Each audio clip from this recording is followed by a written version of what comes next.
Welcome to the show. Let's go. Where are we?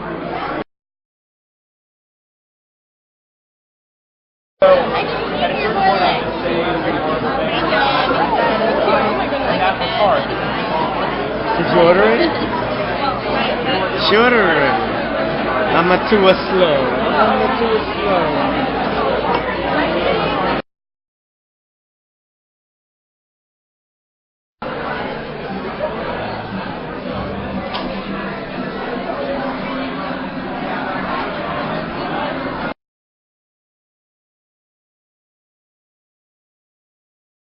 Interesting times. We actually think it's good for our business. I mean, aside from payroll and finances, there's a lot of really great people that need something meaningful to do right now, and organizations like AFH and Public Architecture, which I direct, are a good venue for them.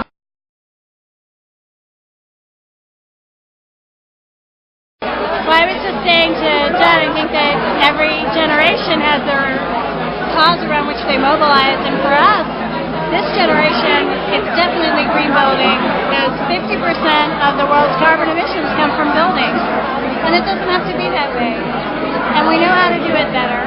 You know, I think we would equate this to the WPA program.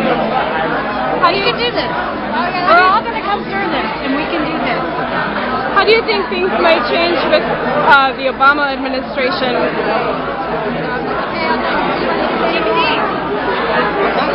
TBD.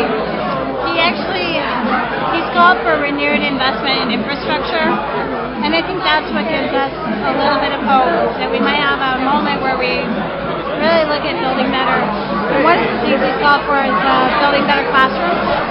We're going to focus on that in the new year. Well, I mean, I think the interesting thing is you have places like China and Africa and Rwanda. Rwanda is a booming economy. Rwanda is amazing. And they're building. And I think it's a wonderful opportunity for them to bypass our legacy building. And they're building off the grid in many cases. Because we're going to double the amount of buildings we have in the world. And not all of them are going to be built the way we want them to be.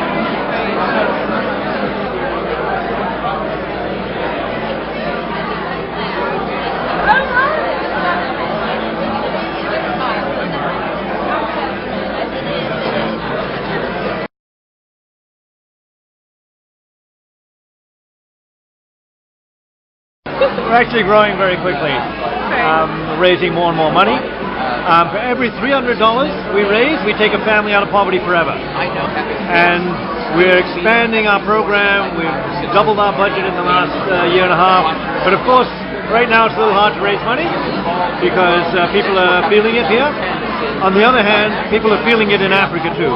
And the need there is that much greater now because massive food inflation, massive other inflation is getting very, very much harder for the people who are there.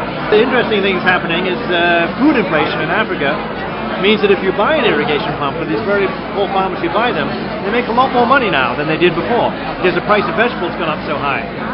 So we just met a farmer the other day, had a $35 irrigation pump, had $6,500 worth of tomatoes in his field after 4 months. Because the price of tomatoes has gone up so high. So, more challenges but more opportunities, and really now's the time where actually we need more money than ever to help the poor get through these hard times. Because we might think we're poor over here when we lost 40% of our value of our stock, but that's nothing like poverty in Africa. Really?